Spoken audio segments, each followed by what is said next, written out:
Ćao parfemski manijaci, ja sam Viktor, dobrodošli na moj kanal ili dobrodošli nazad na moj kanal. Danas pričamo o top 5 parfema ženskih koji nose muškarci. Ne samo ja, nego generalno većina muškaraca u Srbiji. Krećemo ovo sa parfemom na mestu broj 5 i ovaj parfem je na mestu broj 5 samo zato što je skup. Jako mali broj ljudi ga ima, ali mogu da vam kažem jedan od parfema koji je meni lično doneo najviše pozitivnih reakcija za sada. Ali opet kažem, skup je, tako da ne nosi ga skoro svako. Parfem o kome govorim jeste Tiziana Terenzi Kirke.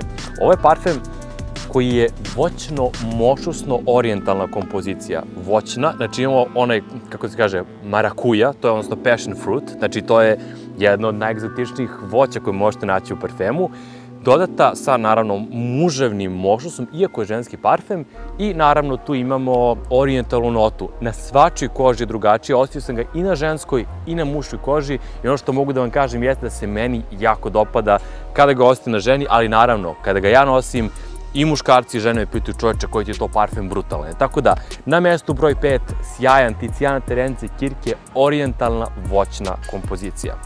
Sljedeći parfem jeste od brenda koji ćete najviše sretati na ovoj listi, zato što je brend koji najviše pravi unisex parfeme. I ne možete tačno reći, ovo je muški, ovo je ženski, ali ovaj parfem, iako se reklamira da je za žene, ja ga lično nosim. I ovaj parfem je opet napravio, to je doneo jako pozitivne reakcije, iako je ženski. Parfem se zove Tom Ford Soleil Neige. Ova bela bočica, znači radi se u njegovoj Private Blend liniji koja je malo, da kažemo, teže je naći da se kupi i da se proba u radnjama. Ima konkretno samo u jednoj radnji da ja znam ovaj parfem, a to jeste na Bella Beauty Spot u centru Beograda.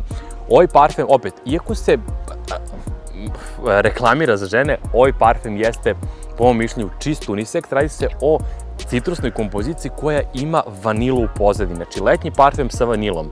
Kada ga nanesem, bukvalno osveži me, ali nije klasičan citrusni parfem. Kremasti limun.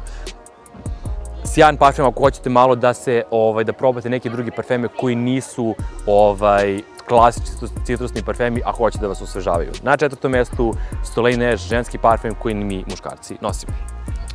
Sljedeći parfem je opet od istog brenda, ali ovo je čist ženski parfem. Ovde nema, da kažemo, dileme, sad kao možda je unisex, možda je muški, možda je kako god. Ovo je čist ženski parfem. Tako da, ovo je parfem koji je, opet kada sam ga ja testirao, pošto sam imao prezentaciju Tom Ford brenda u radnji koju sam spomenuo malo pre, i pričao sam o ovom parfemu, trebao sam da ga predstavim publici pošto je tada bio nov. I ono što je zanimljivo za ovaj parfem jeste da kad god sam ga stavio da ga testiram, uvek sam dobio komplimente i ženske i muške strane u fazonu čovječe, koji ti je to parfem, šta je to brutalno? I ja kao, daj čovječe, nemoj da me zezaš, nosim ženski parfem, nemoj da me sprdaš. Ne, ozbiljno, brutalno miriše. Tako da, parfem u kome govorim jeste parfem takođe od brenda Tom Ford i parfem se zove Tom Ford Metallic. Kao što sam rekao, čist ženski parfem, međutim ono što je specifično za njega jeste da, opet, pošto je baziran na noti vanile, takođe ima neku notu, tačno ne mogu da kažem koja ima, to je neka vazdušasta aldehidna nota koja meni pravi asocijaciju kao da miriše na gumu. Tako da gumena vanila iz nekog razloga radi sa devojkama i naravno radi sa muškarcima, tako da iako ste žensko, ovo je jedan od najunikatnijih parfema koje možete staviti, a ako ste muško, isto važi i za vas. Tako da, Tom Ford, očigledno kralj unisex parfema. Idemo na mesto broj 3.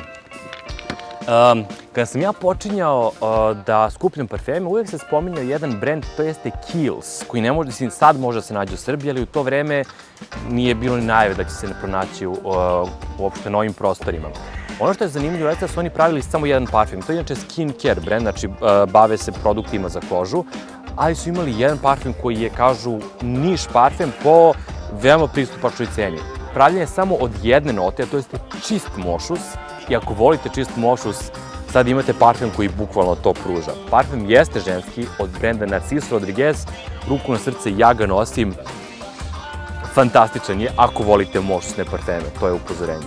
Parfem se zove Pure Musk od kuće Narciso Rodriguez. Mogu da vam kažem, na ženama fantastično miriše, ima blagu cvetnu notu pored mošusa, ali na muškoj koži to prosto drugačije miriše. Ako hoćete da mirišete kao niko, probajte ovaj parfem. To važi i za žene i za muškarce, naravno. Znači, opet, Mogu da razumem ako će neko da kaže malo babasto miriš, zašto je jak možus bio karakterističan za stare parfeme. Na mestu, što smo rekli, na mestu broj 2, Narciso Rodriguez Pure Musk. I sad idemo na parfem broj 1. Mislim da većina vas može da pogodi o kom parfemu se radi, ali evo, dok ga ja uzimam, razmislite. Parfem na mestu broj 1. Kralj unisex parfema i možda jedan od retkih parfema koji više nose muškarci nego žene, a ženski je parfem. Pogotovo u Srbiji i pogotovo na Balkanu. Dame i gospodo, predstavljam vam najnošeniji muški, to jest najnošeniji ženski parfem koji nose muškarci. Tom Ford Black Orchid. Iz nekog razloga muškarci nose ovaj parfem više nego žene. Ono što je karakteristično za ovaj parfem jeste da, ovo je cvetni parfem, logično ima notu orhideje, međutim ono što je specifično kod njega jeste što ima jaku notu čokolade, jaku notu pačulija i jaku notu tartufa. Ne znam da li neko od vas probao tartufe, jako gorka, slana nota, je tako da kažemo, ali kada se pomeša sa vanilom, kada se pomeša sa pačulijem, pogotovo kad se malo doda cveće, to je neverovatno. Imajte u vidu, ovaj parfem, kao i Kirke i Tom Ford Metallic, traju preko 12 sati. Nemojte preterivati kada nosite ovo, pogotovo važi za žene, pogotovo tek za muškarce. Znači, jako trajni, jaki parfemi, na muškoj koži se razviju bolje, tako da kada naneseš parfem na svoju kožu, uglavnom na muškoj koži više ove mračne note, pačuli i čokolade izađu nego recimo cvetna, crna orhideja ili tartufi. Tako da, definitivno parfem koji možete nositi ako ste muško, ali opet, moja preporuka jeste da probate jedan parfem koji je vrlo sličan njemu, on se zove Van Cleef & Arpels Precious Oud, stavit ću vam sliku da vidite na ekranu. On miriše, po mom mišljenju, kao muška crna orhideja. Tako da, eto, to je bilo to što se tiče ove top 5 liste, nadam se da vam se dopala. Ukoliko jeste, obavezno ostavite like. Inače, ovaj video jeste bio kao odgovor na 500 lajkova koje smo tražili u prethodnom videu. Ne znam tačno šta je bilo, ali ovo je nebitno, ovo ću totalno da izbacim iz postprodukcije. To je bilo to, još jednom, ako se dopao video, obavezno ostavite like. Ako hoćete pratiti moj rad, obavezno kliknite dugme subscribe. Ja sam Viktor, a mi se vidimo u narednom klipu. Ćao!